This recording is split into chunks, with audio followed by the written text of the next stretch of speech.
Hey, Lightbox 2020. My name is Matt Buholtz, and I'm moderating the panel today for social media for artists. Today, we've got some amazing panelists to come and talk to you to give you information on how you can navigate social media, better present yourself, and really make the most of the platforms that you use as an artist. So without further ado, I'm going to let the panelists introduce themselves and we'll get going. I guess I could start. Hi, I'm Kiana Con Smith. You probably know me by Kiana Mai or Kiana Mai Art on all my social media. I'm a storyboard artist for Disney television animation. I work on Big City Greens, and I've dabbled a little bit in character design, but I'm primarily known for boards. And I like Pokemon, and that's about it. A good thing to like. Yes. I'm Gabriel Piccolo. I'm a comic book artist. Right now I'm at DC Comics. I just released my first graphic novel last year, which is Teen Titans Raven. And I'm releasing Teen Titans Beast Boy this year. I'm very well known for my Teen Titans fan art. And I'm also known for my Icarus and the Sun comic, which is also coming out this year. Awesome. Yeah, congrats on that. That was a big one. I'm Lois van Baarle, otherwise known as Loish, and I've been sharing my art online since I was 17, and that was back in 2003. So I've been really active on social media for a long time. I do mostly concept art for my work, and I recently started a Patreon, so I'm doing more of my own thing now. And I'm always trying to sort of like be flexible and move in whatever direction works for me. Right now, that's being very active on social media and trying to monetize that through Patreon. So that's what I do. Great. And for those of you who don't know me, again, my name is Matt Buholtz. I'm head of social media for DeviantArt. And so I've got a lot of social media history as well. And I'm really excited to talk to such amazing panelists as these that have such great experiences with social media and have made such names for themselves across different platforms. So as you all know, like 45% of the population right now uses social media. And for artists, that is a massive audience to be able to reach. On average, 3 hours a day people spend on social media, which is crazy. But I would like to know, I'd like to go back in time. And what was the first social platform that you guys posted your art to? Does my parents' fridge count? Because the OG social media. Yeah, just had people like walking through, look at our fridge, like, oh, nice. But after that, DeviantArt was my first one. It was there early. Yes, I was either 13 or 14. It's not the current one that I use now. I had an old secret one where I posted like Pokemon stuff, and it's weird how I came back to that after 10 years now. But yeah, I would post Pokemon stuff and like comics and just like mostly drawing Team Rocket and like the characters from the anime because I really enjoyed that. Yeah, DeviantArt was my first one. I have a secret DA as well. DeviantArt was my first one. Yeah, I was in high school, like 15 years old. I bought my first bamboo tablet. And I was crazy about Kingdom Hearts, and I only posted Kingdom Hearts fan art on that account. That account still exists. I cannot delete it because I don't have the means to delete it anymore because I think I lost the email or something. No, it's all right, it's there. But it's secret. No one knows. No one knows that it's me. We'll find it. It'll be linked in the description below, Lightbox. Yeah. Okay. And then I came back to it on 2014 with the 365 Days of Doodles, which was like a personal project for me to go back to drawing because I was a hobbyist by then and I was almost stopping drawing because I was working at the hostel and it was consuming most of my time. And then it was like a New Year's resolution. Like next year I'm going to draw every single day, one drawing for each day of the year, and that's what I did. And that was the very first thing that kind of kickstarted my social media presence because I gained most of my followers from that first moment. Mm-hmm. Yeah, for me, it started like, I think DeviantArt was the first official platform that I posted on. But before that, I was also active on these drawing boards called Okaki boards where you could doodle and then it goes on a kind of forum type board and other users could respond.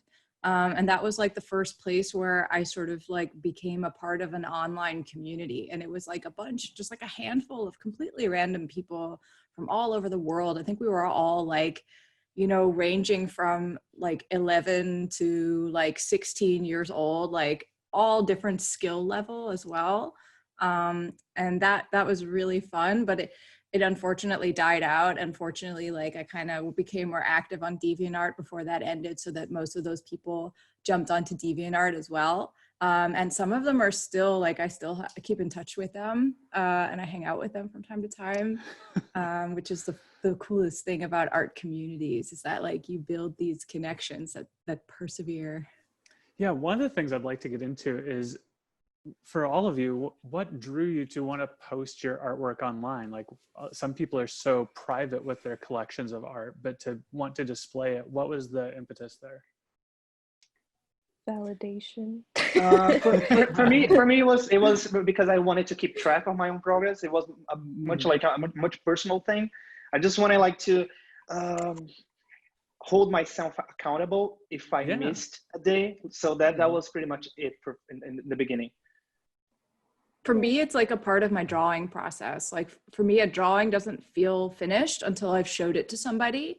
And then I make a switch in my mind that the drawing is done. And even if they point out mistakes or whatever, I'll just be like, I'll take that into the next drawing.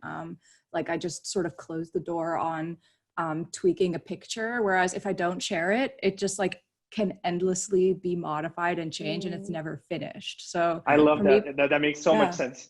Yeah, because otherwise it just stays there. And when I post it online, it's like, it's done. The world has seen it. I'm moving on, you know, on to the next thing. Oh, that's a cool way to look at it. For me, it's it's always been more like community, just because like I'm largely like, I feel like a fan artist. So like I draw stuff from fandoms, and being able to post like my ideas about these characters, or like headcanons, and like putting it out there to share with people, and then they add on to it with their like ideas. I'm like, oh cool, now I want to draw that. And just like it kept me motivated to keep drawing, and like drawing stuff for them, like knowing that they would like it, and then also for me, because like I just found it enjoyable. I relate to that feeling a lot nowadays, Kiana. I relate to that a lot. Like and you keep adding stuff, and then there's this whole lore of these characters that keeps growing. Like I love that so much about fan art. Yeah, it's just fun. It's a good time. Yeah.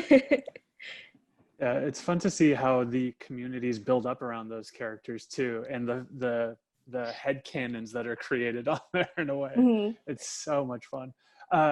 To reach your guys' community, because all of you have built these amazing communities at this point by posting your artwork and engaging with people. How do you kind of parse where it's important for you to post to reach your community? Or do you find certain platforms are better for having different sorts of engagements with? I'm on almost everything, but I feel like the ones that work best for me are Tumblr and Twitter, just because it allows you to post multiple images. And like since I'm a board artist, and like I like doing comics and stuff from time to time, sequential, like being able to post like sequential art, that really helps. And I feel like it's easier for conversation more than other platforms. Like Instagram, it's a little hard to like sift through replies, and like the threading is kind of weird. DeviantArt is really good too.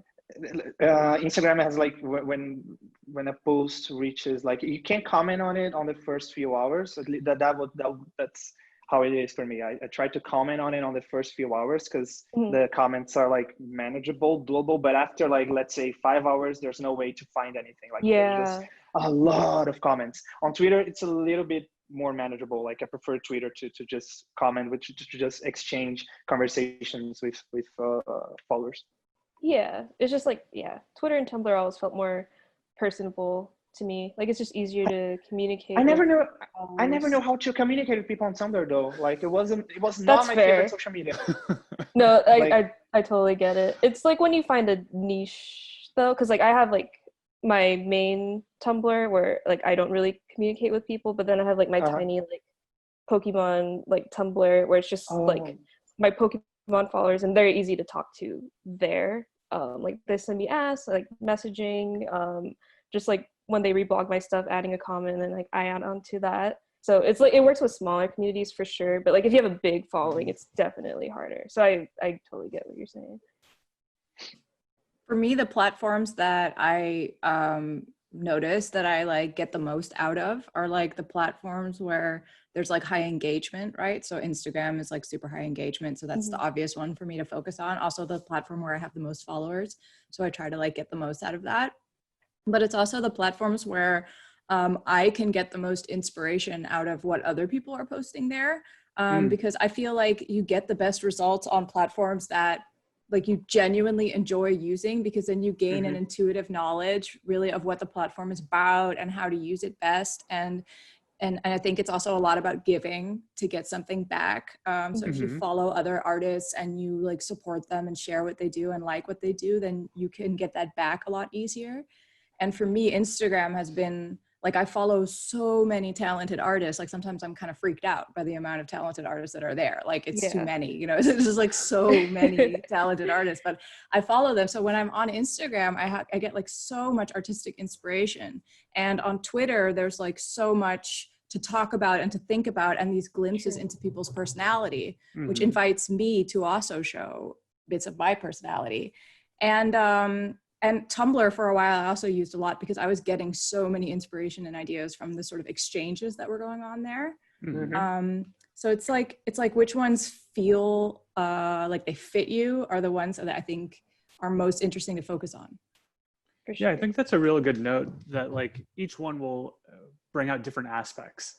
And kind of like you were saying, a lot of people find discussion on Twitter, visual inspiration on Instagram, community on like Tumblr or DA, and just very different ways to almost present yourself as an artist, or different facets of yourself across the different social medias.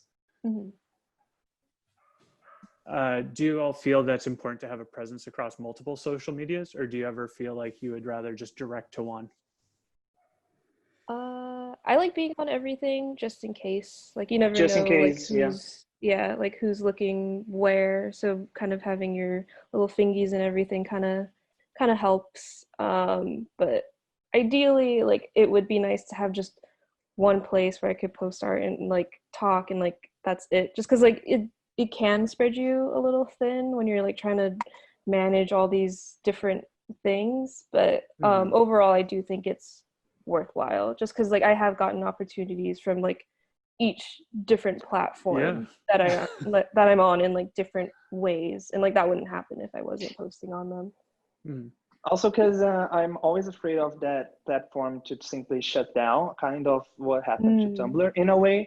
So a friend once told me this, that the followers that you have on social media, they are not yours exactly, they are the platform's. So if anything happens to the platform, you are screwed. So the best thing you can do is spread your influence across every platform that you can. Sometimes it doesn't work. Sometimes your art doesn't resonate with a specific platform, but it's still worth the shot. I agree with that. Yeah, for me, I always recommend that people use multiple platforms as well, because they can like kind of find that connection with the platform and kind of grow from that. Because for me, I've always noticed like Instagram is super image based, but there are a lot of people who have like, you know, on Twitter have like a personality that can work really well on Twitter, especially like I have a friend that I do like, we've like strategized together. Her name's Rengen, and she's a really talented artist, and she has been like super active on Instagram for a while, but it hasn't really grown. But she's also like, she reads a lot of fantasy books. She does a lot of research, has a lot of tips and advice. So I was like, why don't you try Twitter more intensively, you know, and try to get that knowledge out there and connect to like the fantasy writing and art community there, because they're very active. And that has worked out way better for her. And I try to do it the same way. Like I'm active on a couple of different platforms, not too many, but like a focus on a handful of them. And I'm always trying to figure out like how I can like get the most out of that platform and the way that it's designed. And that always like gives me new inspiration, new ideas, and new opportunities. And when one of the platforms suddenly goes down, then you have a presence somewhere else, which is like, platforms could always randomly die. Like look Yeah. at Vine. Vine, You know? Vine Yeah. dropped TikTok. so fast. That's Rest in so peace, scary. Vine. That's so scary. Yeah. Yeah. Well, cool. We've already had a few mentions in just what we've talked about now, but what I'd really like to get into is some actionable tips or direction that we can give people watching, because I know a lot of people who do want to watch the panel are trying to learn from everyone's knowledge here about how they can best use social media for their art. So before we get into the nitty gritty, I would like to just ask kind of the broad question to get things started of, how do you see art's place on social media, or how do you see social media's need in art? Like how they help each other, Like, or so for me, like I'd say that social media plays like a role of a portfolio, right? of Okay. a like community, and almost a client list for Yeah. artists. But I think that there's so many other things as well. How do you see that fitting in for the artistic community? Yeah, I mean, I agree with that. I think it's all of those things, and I've used it for all of those things. Like as a fan artist, like yeah, community is like a huge one for me. But like when I started uh aiming for like a storyboarding career and like wanting to do this as a job, I like started realizing like, oh, I can just like post my art here and like hope somebody sees it and reaches out to me. And like that is how I got my job. I got my job at Disney because my showrunners found my stuff on Twitter. And that's how I like get most of my opportunities now. Like I said, like people just reaching out to me through Instagram, or they find my stuff on Twitter, they happen to see something on Tumblr. So using it as like a portfolio site has really just brought me so many opportunities, for sure. For Yeah, me, that's it how was I use it. kind of the same way, kind of like I post a lot of fan art, so I post a lot of the stuff that interests me, that I have fun drawing, and at some point that worked, that clicked with clients. Specifically, in my current client, which is DC Comics, I started working for them because I was doing the series of Teen Titans drawings, and that kind of went viral. And at some point in 2017, they reached out to me because they saw that, and they were like, hey, you know, this that you were doing, keep doing that, but for us. That was basically the Yeah. email. And then I was hired. So Oh, yeah, that's so cool. especially because here in Brazil, there's the industry is not the same way as in the US or Mhm. in Europe, Netherlands. We have just one convention, just one Comic Con, and it's very much like, let's say, San Diego, which is very focused on entertainment. It's not as much focused on portfolio reviews and stuff like that for artists. So it's Right. really tough to get to clients here. So I think social media is the biggest thing that artists can do to show their work here in Brazil. Mhm. Yeah, for me, like social media has given me the opportunities that I have. Like I couldn't have planned out my own career with the knowledge that I had, because I really just didn't have any. I didn't have any like idea when I started out. Influencers, that wasn't a word. So I didn't really know like how somebody could make a living off of a social media presence. I didn't know, like in the Netherlands, I studied animation, so I had some ideas of how I could become an animator, but I never like really heard of somebody doing what I do now. Like as far as I know, like in my own environment, I was the first person to handle my career in the way that I have. And it's still always changing and evolving. And that's purely because the opportunities kind of like organically grew from doing what I love and sharing it online. But I do think something that I always tell artists that are looking for advice on how to share their art online is to not see social media as a portfolio. Because a portfolio is like a display of your best work, and people, you know, want to see a portfolio if they want to know what your skills are. But I always sort of have this metaphor where it's like you have, you know, a printed out version of a drawing that you made, and you go up to somebody on a busy square and you just like hand it to them and you just say, "This is my drawing." And like, what kind of reaction would you expect from someone if you did that? They would probably be like, excuse me, who are you? Why are you showing me this? You know? And I'm always like, social media is the exact same. It's like a busy square. It's full of people. They're all talking to each other. They all have their connections. They're looking for inspiration, whatever. They're doing a bazillion different things. And the most important thing is to approach posting art online, not as a portfolio, but as a conversation, like that you post it, and then with that you start some kind of conversation, not literally, but like you spark something about inspiration or about passion or about, you know, since you guys make a lot of fan art, I also made a lot of Disney fan art. All of my art would be like starting a conversation about, you know, what do you think of Disney? Which is your favorite? And I think that's how social media can elevate art much further beyond just something to look at, to like having a conversation with a person. And that's what I love about social media, because I feel like I'm getting to know people, not just seeing art. Yeah. I think something that's often overlooked in social media for artists is the captioning and the copywriting that goes along with it. Like you said, to start that conversation, even if it's as simple as who's your favorite Disney character, is such a small thing to put, but can open the doors for so much more and such a deeper like communication to happen. Yeah, and I think people are looking for connection online, you know, they're even in the negative sense. I mean, you have people who just had an awful day and they go online to like rage at somebody, you know, but it is a way of looking for connection. And it's the same for people who want like, who ask questions about how you make stuff or who want to give you feedback on how you did it. It's like, it's all people searching for connection. And if you can build on that, then you're like using social media to its maximum potential. That's how I've gotten the most out of it.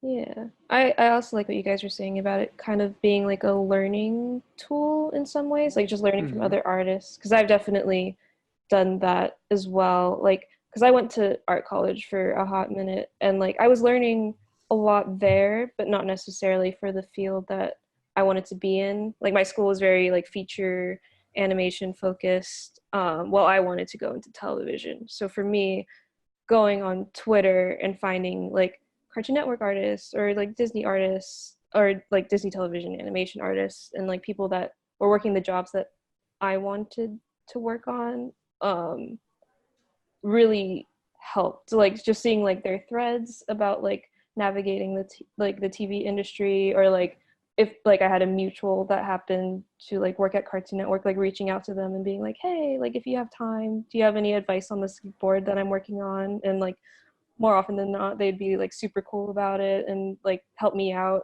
and like redline my boards for me, which is like amazing. So it's like, it's a very excellent learning tool and like way to connect with people in industries that you want to be in, and seeing how they handle it. Sorry to interrupt it. This is just exciting me. But I had such a similar experience because I was at an art school that I really hated. And like, I think that looking back, like at the time I really hated it, but looking back, I also noticed that I was like super depressed in that time. So like everything wasn't working for me. The school wasn't a good fit. Like where I lived wasn't a good fit. Like everything was really off. And I just felt so awful.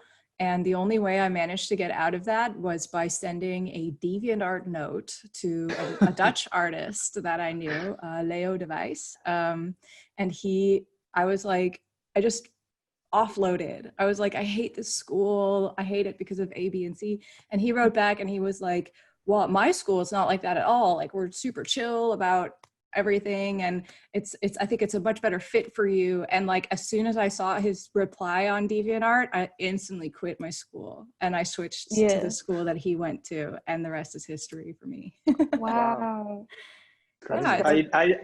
I don't got an education in art because we don't have the concept of art schools in Brazil. You can major in, let's say, graphic design, but it's not the same thing. I went to a graphic design school. I quit on the first semester because it just didn't felt right, because you didn't have to draw. I wanted to draw. So the way that I learned back then was browsing through DeviantArt and Pinterest to get tutorials and stuff.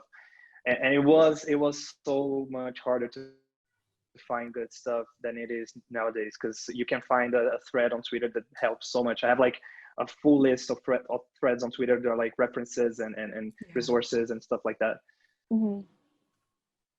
Great. Well, let's get into a little bit of the grit now that we're all warmed and have kind of shared our experiences.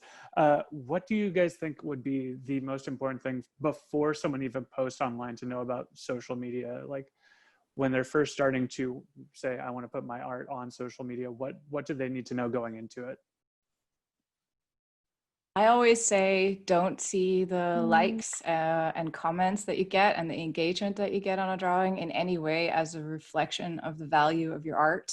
I always say there's a huge difference between art, which is like the skills that you have, and then on the other hand, marketing. And social media is marketing. So the response that you get will be based more on marketing principles than on your skill level. So never think that because one of your drawings gets fewer likes, that's not your best drawing. It's dependent on too many factors, and never take that stuff personally. Yeah, I would say pretty much the same exact thing. Because like it is something like, because like, I don't know, when I started social media, there weren't really any like rules about it. Nobody like was there to like warn me about like what like that meant. And like I did just think like, oh, these likes, like the amount of like favorites I'm getting is not the same as like this artist, so like obviously I'm just like not good enough. But it's like it's not true. Like Lois was saying, it is a lot of just like being able to market yourself, and like it is a completely different skill. And yeah, I think it's important for like especially young artists to know that, because it can be really discouraging going in. But once you do like build up that skill and like how to market yourself, like it just becomes so much easier. And yeah, likes do not equal skill for sure. I would say be careful to when you go viral, because it can be tricky. Because when you go, like I know a friend who went viral a couple of times, but it's always work that they didn't exactly like, and they felt that they needed to produce that same work to keep people's attention. So like it aligns with what Lois said, that that you can't value like your art based on the likes, because sometimes it's something that you don't even usually do. It's something very random that can just blow up. So don't be so focused on that, I think. Yeah, like you shouldn't have to like compromise like your artistic integrity for yeah, you shouldn't dictate what the kind of content that you're going to create. Yeah, I think that's a big thing that people face is, when do I create content for my audience and when do I create content for myself? And do you have a responsibility to cater to what you feel they want to see? And that's going to be different for every person and what you want to accomplish with your art. I think you have to like, for me, it works like a kind of a balance, because most of the time I'm drawing stuff that I like, mostly the Teen Titans stuff, the stuff that I like, and sometimes I draw something else just to add some bit of spice, just not to be on the same subject. Or let's say if I have a convention and I have to create new products, new prints or artwork, whatever, I try to create. Of course, it's still going to be something that I enjoy, but I try to create something that it's going to be sellable at that convention. So I think that's a bit of that, of the audience versus something that I enjoy. Kind of like when I'm creating artwork for conventions, I'm trying to think more of what the audience is going to enjoy. That makes sense. Right. Yeah, it's definitely a balance. And then like we were talking about like different social media platforms, like every platform I feel like has a different vibe, and like they like certain things more than other. Like I feel like on Instagram, like for instance, like usually I've noticed that like illustrations tend to do better, and like fully fleshed like, illustrations. Like meanwhile on Twitter, like you post like a dumb comic, like it'll go viral there, and like maybe that's not for you necessarily, but like it's what the audience there wants. So like finding the balance of like doing what you want to do and like gearing it towards like what each platform like seems to be drawn to more can be very valuable. Because like if you know what audience is expecting, if you know what your audience likes or what they are expecting, you can always have that card over there, like to just, oh, hey, okay, now I need this engagement for, let's say, promote something, to announce something. Then you can post something that you know that it's going to work. And then you can, after that, post something like from work or stuff that you need to promote, stuff like that. Yeah, it's very interesting. Like I tend to, it's a two-way street in that like, the kind of content that like I like to make, I use social media, like for instance, like I like drawing Team Rocket, like whatever. I on Instagram, like maybe I'll post more like illustrative stuff of them there, and then like Twitter, like I'll post like comics of them there, like using like the information I got from like what audiences like on each platform, and then like making it into something that I enjoy also, and putting it out there in different ways, kind of.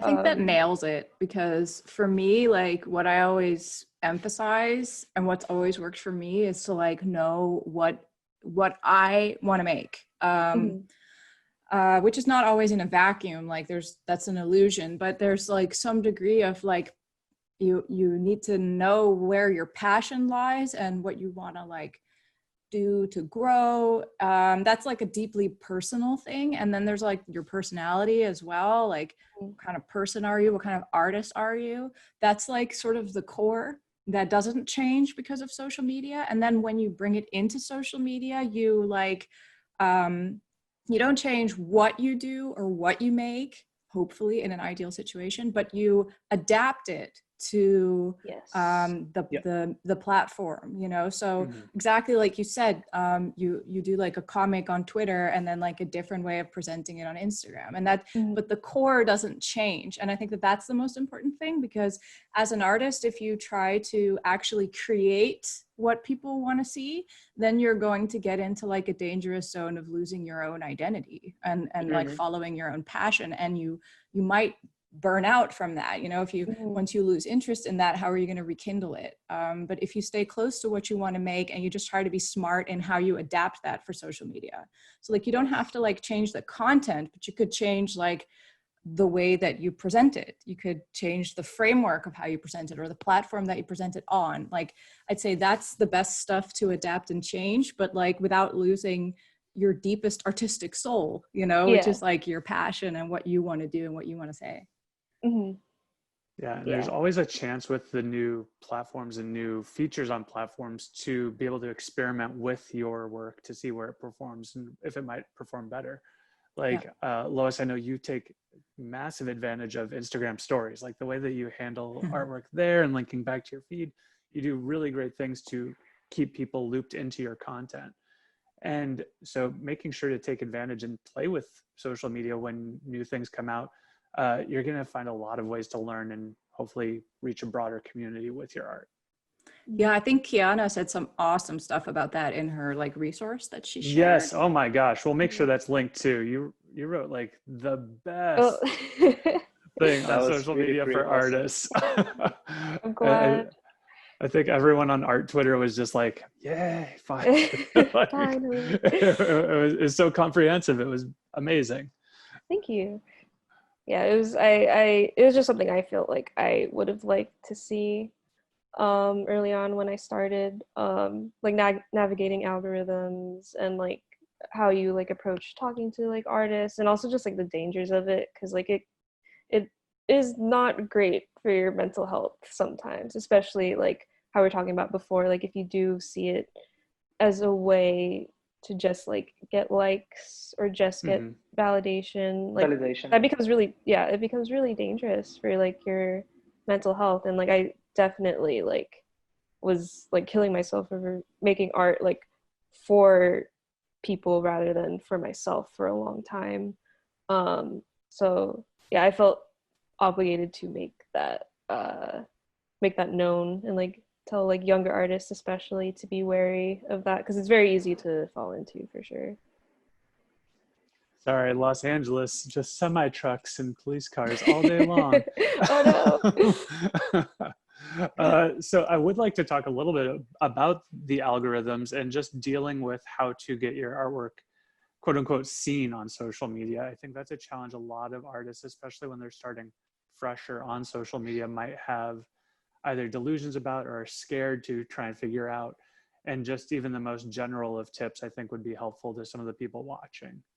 So how, when you post something, do you try and make it as discoverable as possible? I definitely used to. Currently, like, I don't know, I've gotten to a place where I'm like comfortable with like where I'm at and like don't really care about numbers anymore and just kind of like post whenever. But so I don't really keep up with like all the algorithm changes as much. I'm just like, yeah, people will see it, like it's fine.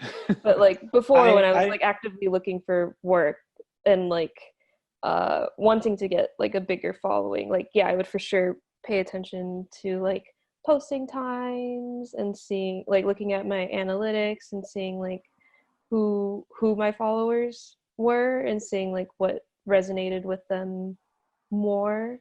And it super helped like studying that and like being aware of that and like all the little like tricks and like stuff not to do that'll like get your artwork like repressed within the algorithm. I do care a lot about the time that I post, because even though I have a large audience, I don't post a lot, because right now I'm working on 2 books at the same time, which is insane. And I can afford to post maybe once a month. So I have to make that post really, really count. So yeah, so I have to keep, and another thing, I'm in Brazil and most of my audience is in the US. So I have to keep track of their time zones.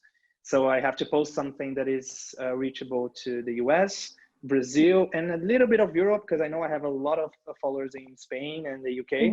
So I try to like align my posts to reach like a prime time for all these zones, if that makes sense.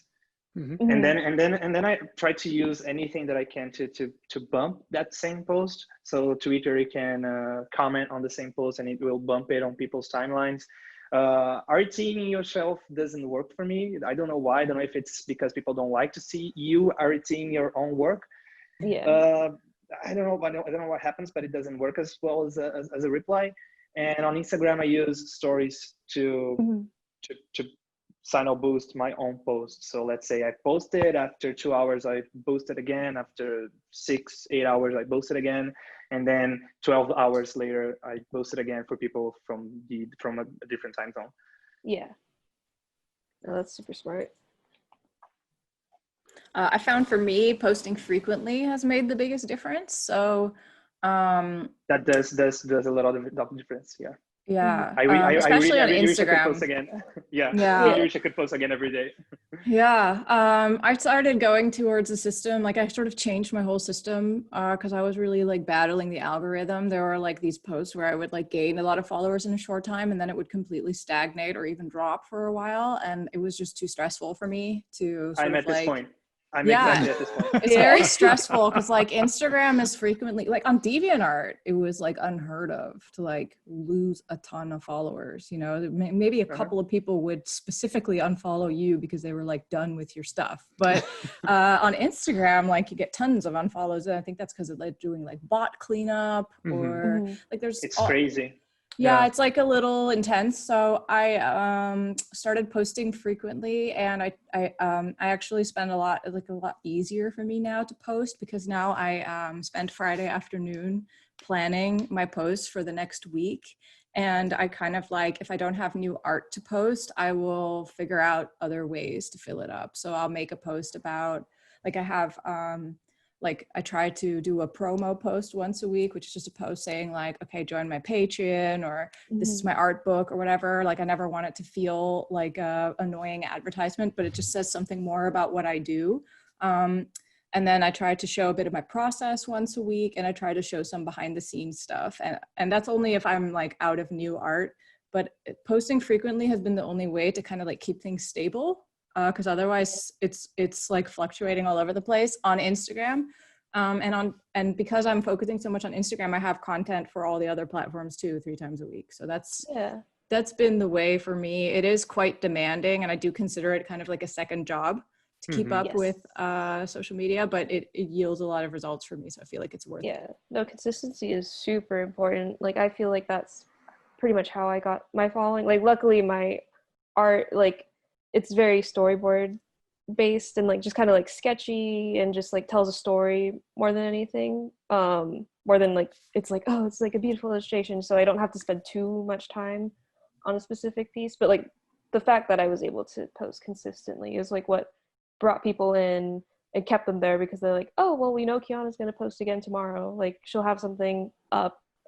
And I think that's something a lot of people don't really realize. And like I feel like I mentioned this like in the document that I wrote up, that like I think there's a lot to be learned from looking at like YouTubers, honestly, and like how they like post stuff, like how they promote stuff, like what times they're doing stuff, and like just like how often they're doing things, and like how they brand themselves. Like for a lot of them, like I think like consistency, like a lot of YouTubers that are like popular are just like very consistent. Like they'll have a specific upload schedule, or and like if not, like they're posting like every day pretty much. And that consistency just helps keep people around, I feel like, for sure. It's interesting too, because with that sort of consistency, it actually trains the platforms too, to who responds to your posts, who interacts the most, and helps give it the information to deliver it in the algorithm to the people that thinks it's going to best suit you. So it's kind of a hand-in-hand machine learning thing, which is crazy that we live in a time of robots, but here we are. One thing that I'd like to talk about too is just a little bit of the mental health that goes along with social media. And we've kind of hit on some things that touch on that, as well as like, don't focus on the numbers, you know, really try and prioritize yourself and your style to maintain your identity. But also like social media can be a real devastating spot for like trolls or negative comments, or even just overworking yourself. Like Lois, you said, it's basically a second job. How can people really make sure that they maintain a good mental health while dealing with social media?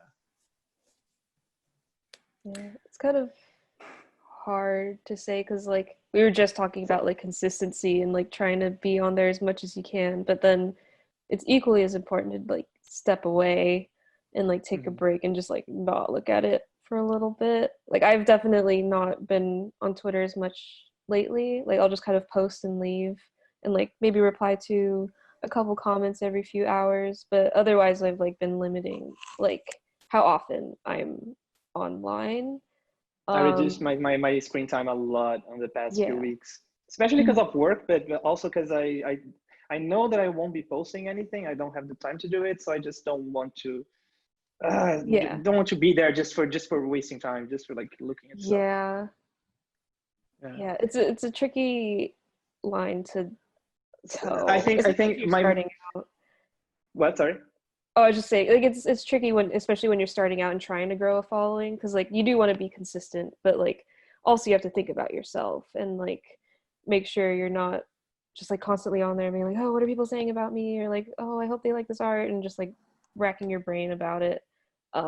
It's hard not to do that. It's super hard, but it's good to be able to start that early and know and like set your own boundaries for yourself.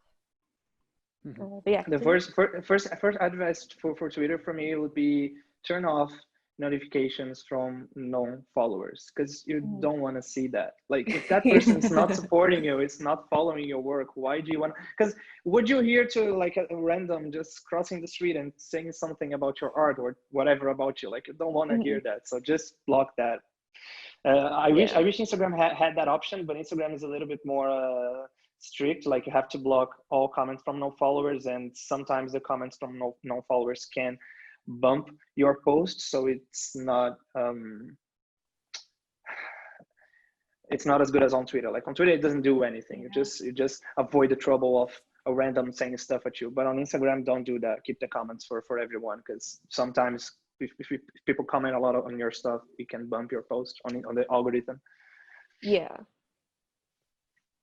I'd say those boundaries are really good to maintain. Like I always try to like I've turned off notifications on almost everything, because like I always feel like if I if I have, I think that could be different. I mean, I think we all have a lot of followers, and that's like a sort of specific problem for someone that has like gets a lot of responses. Like you just don't want the notifications to mix into your personal life. But if you're just starting out, like maybe there's no harm in it, but I do think it's good to like schedule in, when do you have the time to look, and when are you like mentally in the right mindset to like go through what you're getting and use it, and be in a professional mindset. Because when you're just in your normal personal life and you're just, I don't know, like what I do in my personal life is browse, you know, funny videos of animals and memes. You know, when you're in that mindset, you don't want to get like assaulted all of a sudden with like, you know, a random negative comment or some controversy that suddenly boils up, because you might not be ready to deal with it and you might not be ready to put it into perspective. So I always try to, like, I start my day with, for me that works, you know, with my emails and with like checking how social media has been and the day before, and I can check the messages and kind of like deal with whatever came up. And then in the evening I post, and then I'm there for a little while responding. But outside of that, it's really important to just shut it off, I think. Also, when like, this is a sort of like an artistic advice that I have, is like, there are a lot of people who are like, you should always be inspired every moment of your life, go to museums, live, breathe inspiration. And that stuff always makes me feel like really nervous, because I'm like, there are moments where seeing a lot of inspiring and beautiful stuff just makes me feel dead inside. It just makes me feel overwhelmed and negative about my own work. And somehow I'm not able to actually file that into the right place in my brain to actually use that information. So I don't think it's good to always be browsing social media and like be looking for inspiration from other artists and stuff, because then you will naturally be opening the floodgates of comparing yourself to other artists and like constantly feeling not good enough, constantly feeling less than. And that's, I think, the whole mechanism on which social media is built. It's a very negative thing about social media, and you can easily fall into that trap. And I think if you can avoid that and set boundaries and allow yourself to simply not be inspired at all, and just be in your personal life and be in a bubble away from social media, then you can get the most out of it. You can use it as a professional tool rather than as a kind of like, you know, erosion of your self-esteem situation. Yeah, because artwork is something that you do. You're not it. Like you're not an artist 100% of the time, so you don't have to be constantly inspired. But I relate to that so much. Whenever I'm at the wrong place in my wrong mindset, and I browse social media and I get these thoughts of like comparing myself to others and thinking I'm trash and oh my god, it's terrible. So you definitely have to shut off the whole thing. Yeah, or have like a separate account where like all you do is just comfort zone, kind of like lurk, exactly. But like in my case, like lurk meme pages rather than there you go. You know? I definitely have my art Twitter, and then like I have my like secret Twitter for just for friends and like for following, like you said, like more just like meme pages or like stuff that like just like not art, basically, like it's just a no art zone. Yeah, I think more and more people are doing that. It used to be you'd have like a fake account to like hide from your parents, and now it's like to hide from everything else. The persona. From your own persona, right? Basically. From the monster you created. Exactly.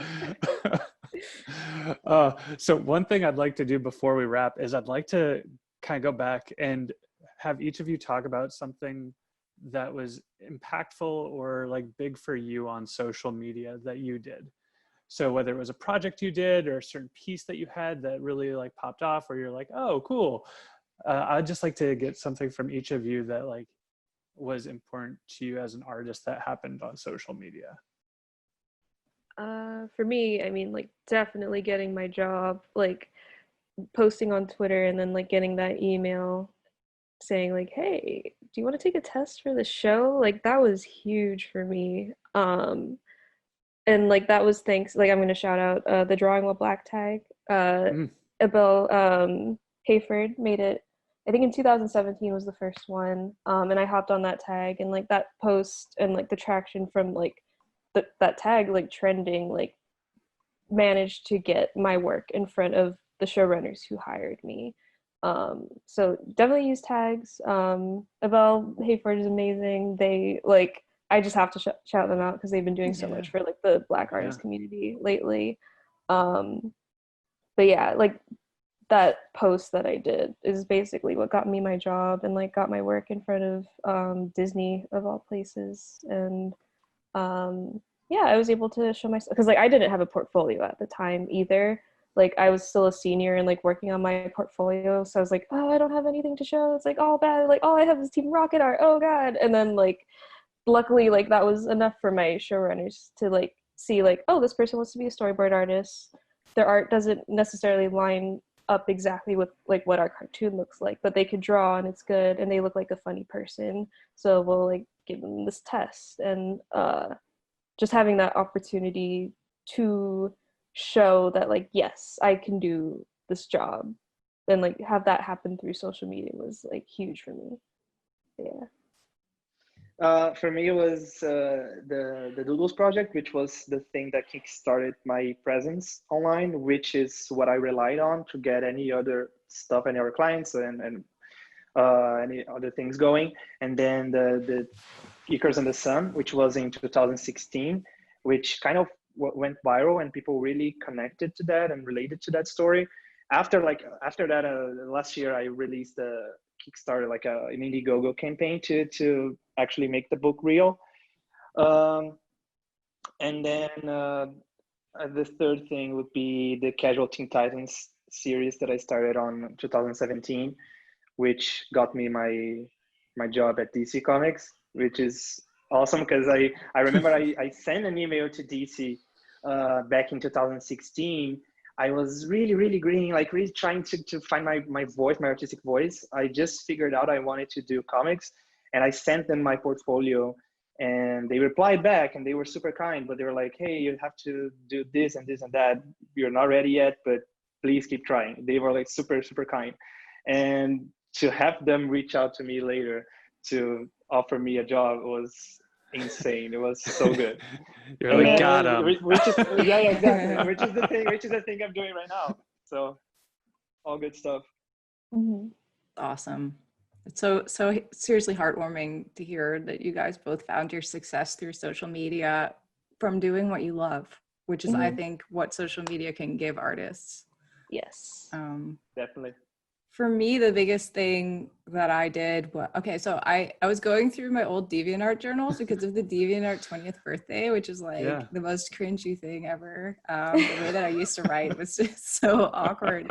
And I would sometimes like share my thoughts in my journal and it was really cringy to read again. And one of them was like, I don't like tutorials. They have a bad reputation on this website and I'm not making it because I'm sick of seeing crappy anime eye tutorials. So just no. And then, so I was like really anti-knowledge sharing for a while. I'm not sure exactly why. Well, I was self-taught, so I always thought that everybody else could just do that too. Didn't occur to me that there are people who, you know, really do like want technical information. And so at some point I made the switch because everyone was asking, you know, like, how did you draw that? How did you do that? And I was always like thinking, is this a joke? Like anybody can see how I make my art. There's nothing interesting about it. I finally got over that and I made a little tutorial. And then from there, I started doing more and more kind of like little bits of knowledge sharing. I was asked to make tutorials for like magazines. That sort of got me into it, even though it felt very awkward. Started making like, I eventually made an art book that has a lot of tips and advice in there and tutorials as well. And honestly, and like 4 years ago, 3 years ago, I started doing workshops, which was like kind of the next level of this sort of thing. And I was so afraid to do it. The only reason why I went was because it was a Brazilian guy asking me to do it and he was super persuasive. Like he kept sending me pictures of beaches, like beautiful white beaches. And he was like, come to Brazil, you'll be on this beach, you'll be drinking from a coconut. And then I went and it was really awesome. But I found out once there that the city I was in was known mostly for its high crime rate. So he was like, he was very manipulative, but I'm so happy he did it because it was one of the best experiences of my whole entire life. And I think that when I started sharing knowledge, I without realizing it, I was I was listening to what my followers were asking from me. So I was like kind of trying to give them what they wanted. And by doing that, I managed to find an avenue in my work that made what I did genuinely meaningful to me, except I didn't know it at the time that it would become that way.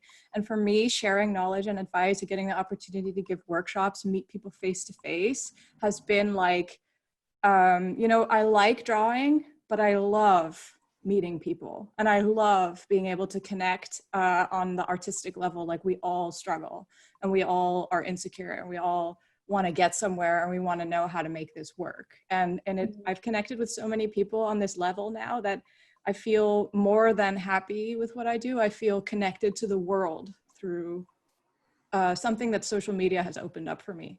So that is the thing that I'm so happy I discovered. And I always encourage other people to keep doing what they love and keep listening to their followers, because it can open up pathways in your life that can make your life more meaningful.